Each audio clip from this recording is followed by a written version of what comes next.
Magandang araw mga kaibigan. Bigyan natin ng reaction opinion itong post Masang Pilipino.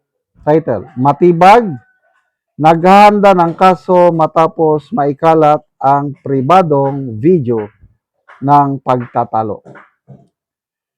Sa gitna ng isyu ng pagkalat ng isang pribadong video, kinumpirma ni NBI Director Melvin Matibag na magsasampa siya ng kaso laban sa mahigit 5 individual na umano'y responsable sa pagpapakalat nito.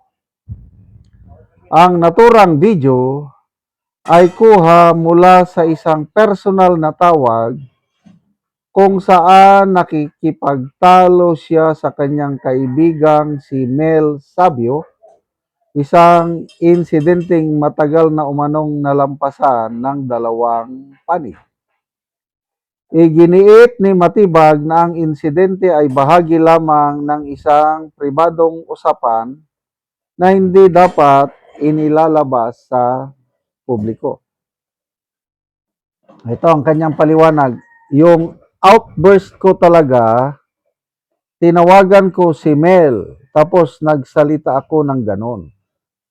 But that was a private conversation that is supposed to be between the two of us. Ayon sa kanya, ang sigalot ay may kinalaman sa politika at personal na emosyon noong panahong dumaraan sa sensitibong yugto ang pagbubuntis ng kanyang asawa na si Ann Matibag. Sa kasalukuyan, malinaw aniya na maayos na ang kanilang relasyon ni Sabio. Kaya't ang paglabas ng video ngayon ay nagbubukas ng usapin sa paglabag sa privacy at pananagutan sa digital na espasyo. Ayan. So, tama yung hinala ko na that was a private conversation. Yung naglabas noon, nilapastangan niya ang privacy. To me, agree ako na hindi maganda yung ganon. Kasi phone conversation man yun.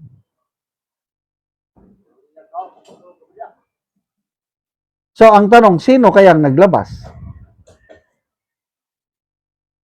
Hindi naman siguro kung phone conversation between Matibag and Sabio. So, yung conversation na yon, correct me if I'm wrong na pwedeng nandun sa cellphone ni Attorney Matibag, nandun din sa cellphone ni Mel Sabio. Kasi silang dalawang nag-usap. So, paano ito napunta sa ibang tao? Kasi kung hindi napunta sa ibang tao, dalawa lang ang panggalingan nun, either kay Mel Sabio or kay Matibag. Ang isang senaryo din, baka na-hack o na-record. Kasi sa technology ngayon, pwede mong i-record yung pag-uusap kung na-bug. Ano bang tawag doon? Kaya mahirap yung magtawag-tawag ka na hindi secured yung linya. Pwedeng napapakinggan yung ano mo. So, yun ang isang posibilidad. May nakikinig sa kanilang usapan at yun, nilabas. So, ako, una kong narinig yung video na yan, ang nag-post si Eloy Bugris. Ano ito? Si Eloy Bugris talaga, di ba, pinaimbestigan siya sa NBI dahil sa paglabas niya ng mga, I don't know kung health records ng Pangulong Marcos. Although yun, investigasyon pa lang. So, I don't know kung saan nakuha ni Eloy Bugris yung audio recording na yun nga nagtatalo at talagang nagmumura. Well, ganyan talaga ang buhay. Back to you. Kasi ang komento ng mga netizens ngayon, itong si Director Matibag na para bang pinupuna niya o iniimbestigahan niya yung outburst of emotion ni BP Sara, yung kung magurgur siya, gugurgurin din niya yung tatlo. So, pinag-aaralan daw yung mental behavior ni BP Sara. Oh, ngayon, siya na ngayon ang nalagay sa limelight kasi nga, it speaks about your emotion. Grabe talaga naman, nagmura. Anong tawag nun? Nakakatindig balahibo na pagmumura. Okay, so, kaso, anong isasampang kaso? Ayun. Pwedeng violation ng Data Privacy Act. Pwedeng, I don't know kung may libel ba doon. So, good luck. Sino yung 5 na nagpakalat? Mahirap na ngayon yan, yung nagpapakalat ng mga ganun. So, balik tayo kay Eloy Bugris dahil pinapaano siya ng NBI. Nandun naman sa ibang bansa. And alam ko, hindi nila basta-bastang magalaw si Eloy Bugris sa ibang bansa dahil iba ang patakaran doon. Protected nila ang mga, I don't know, ang status ni Eloy Bugris sa pinagtatrabaho kung permanent resident o citizen na ba siya doon. But mag-ingat po tayo sa mga ganito, nagpapakalat ng fake news. Ako, maingat ako. Bago ako magbigay ng reaction vlog, tinitignan ko muna yung sources. Pag kilala ko yung source na hindi siya nag-post ng fake news, so yun, mag-reaction vlog ako. Kailan kung bago ko lang, hindi ko kilala, pabayaan ko lang. Pabayaan ko. So, ganon. So, good luck sa pagsasampa ng kaso laban sa mga nagpakalat sa audio recording ng NBI Director. Salamat mga kaibigan sa inyong pagsubaybay sa channel nito.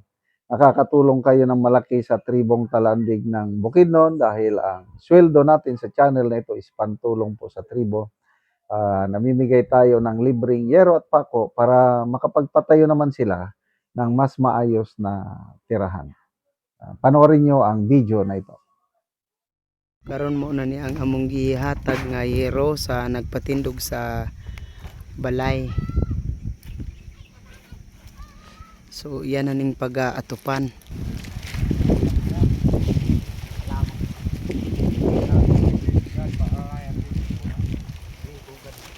Kay nakig-ipon lang ni siya sa iyang ugangan. Ugang ko. Yang apa?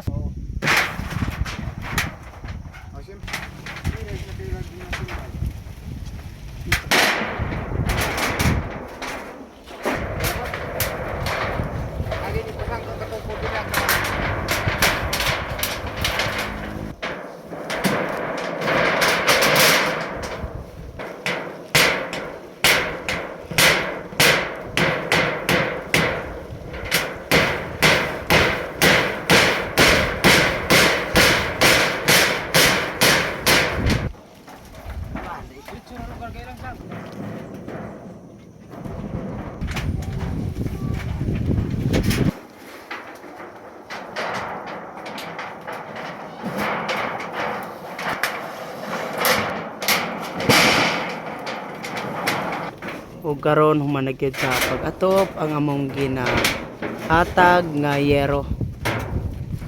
Mat kayo sa kuan sa yero nga gitabang og niya na nakabalay na gid ko nakatop na gid ko. Og daghang kayo salamat. Salamat pod sa sa Ginoo og sa nagpunsurani og sa nagtabang pud ani. Daghang kayo salamat. Lagi. So unsa day imong panginabuhian Raya? Kuan ra kining nagtrabaho ko karon diya sa agar diya sa kuan So sa ni nga kumpanya Agarwood. So kuan gyud ka nang ma-short pa gyud ang imong Ma-shirt pagid siya. sweldo. Oh, So taman ra gyud sa pagkaon. taman ra gid sa pagkaon gyud. So pila na imong anak ya? Kuan tulo na akong anak. Tanan na eskwela, Taran ang duha ga eskwela. ang isa dili pa. Ang isa di pa kay gamay pa man. So salamat kayo.